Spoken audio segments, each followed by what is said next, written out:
Introduction. Good morning, teacher. Good morning, students.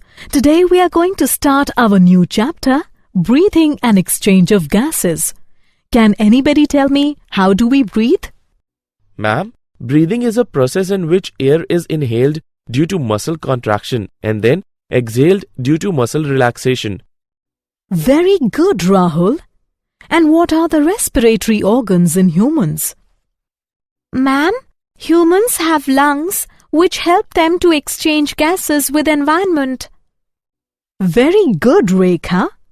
And what are the respiratory system disorders? We don't know, ma'am. Fine. Now I will tell you the whole process of respiration and its disorders. In this lesson, you will learn breathing and exchange of gases.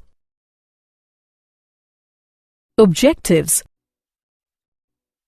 At the end of this lesson, you will be able to define respiratory organs, describe human respiratory system, describe mechanism of breathing, define respiratory volumes and capacities, describe exchange of gases, describe transport of gases, know about regulation of respiration, list disorders of respiratory system. Respiratory organs. The exchange of oxygen and carbon dioxide between an organism and the external environment is called respiration. The respiratory organs vary among different kinds of animals. Primary respiratory organs in adult vertebrates are external and internal gills, swim bladders or lungs, and skin. Common respiratory organs of invertebrates are trachea and gills. Human respiratory system. Humans have a pair of nostrils just above the lips, which leads to nasal chamber through nasal passage. The nasal chamber opens into a cavity called nasopharynx. Nasopharynx open into trachea through glottis of the larynx region. Larynx is a cartilaginous structure. At the top of the trachea contains elastic vocal cords that are the source of the vocal tone in speech. The opening to the trachea is through a structure called glottis. A thin flap of tissue called epiglottis prevents the entry of food into trachea during swallowing. The trachea is lined with mucous membrane. It traps any foreign particles. At the lower end, the trachea splits into two branches, the left and right bronchi.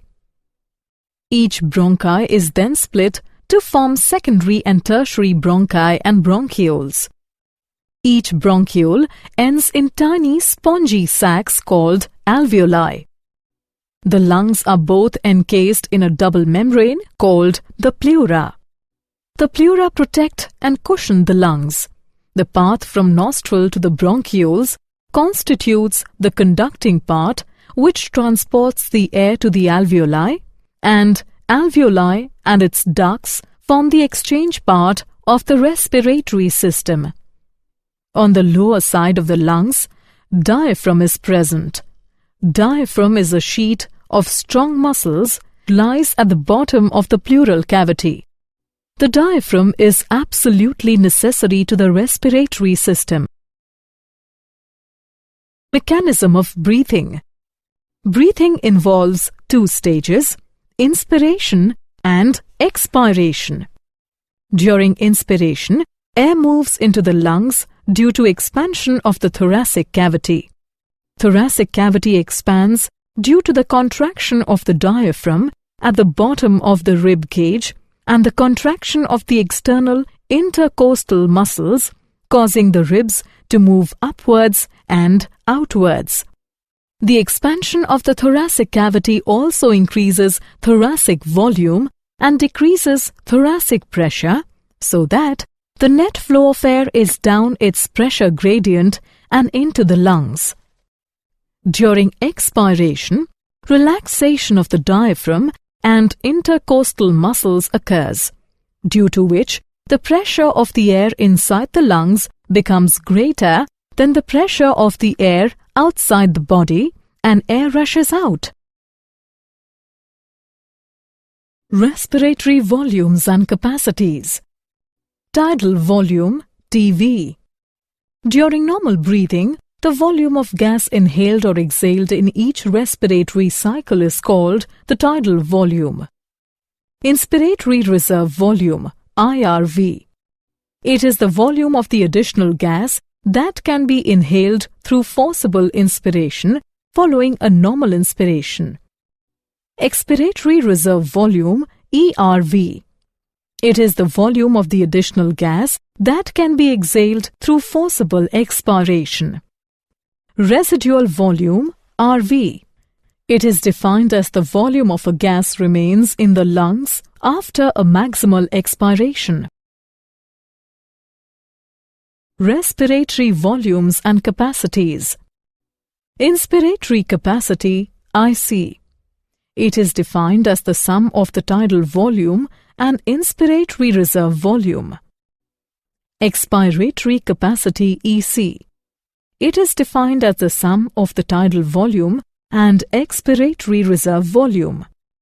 Functional residual capacity, FRC. It is defined as the sum of the expiratory reserve volume and residual volume. Vital capacity, VC.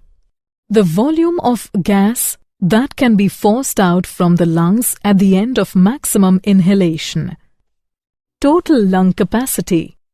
The volume of gas within the lungs at the end of maximum inspiration. Exchange of gases. All living organisms exchange gases with the environment. Exchange of gases is necessary so that cells obtain the gases needed for metabolic processes and remove gaseous metabolic waste. Through respiration, gases exchange with the atmosphere via the blood. The partial pressure of oxygen in alveolar spaces in the lungs is greater than the partial pressure of oxygen in the blood. So, oxygen diffuses into red blood cells from air in the lungs.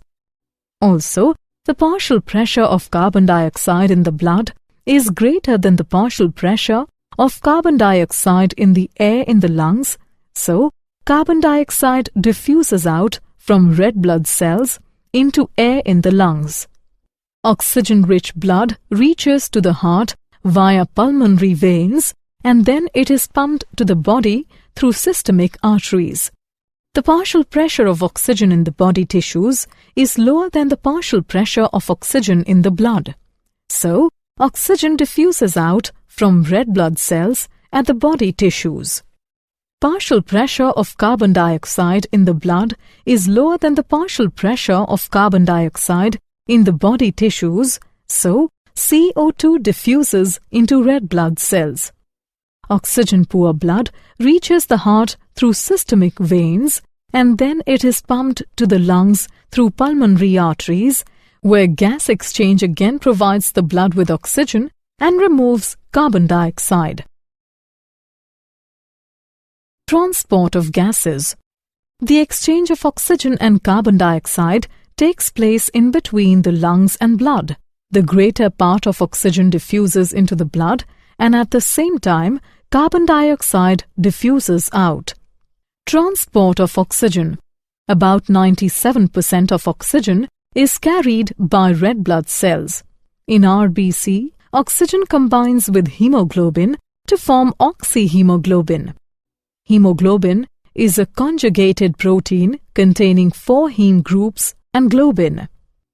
Hemoglobin is purple-colored, but oxyhemoglobin is of bright red color. Due to the partial pressure of oxygen gas, it readily combines with hemoglobin. The binding of oxygen to hemoglobin also depends upon partial pressure of carbon dioxide, hydrogen ion concentration, temperature, and various other factors. The oxygen dissociation curve is a graph that shows the percent saturation of hemoglobin at various partial pressures of oxygen. Transport of carbon dioxide. Carbon dioxide is carried in the form of carbonic acid, bicarbonates of sodium and potassium as carbaminohemoglobin. The transport of carbon dioxide depends upon its partial pressure. Majority of carbon dioxide is transported in the form of bicarbonate ions. Carbon dioxide enters into red blood cells in the tissue capillaries where it combines with water to form carbonic acid. This reaction is catalyzed by carbonic anhydrase, due to which carbonic acid dissociates into bicarbonate ions and hydrogen ions.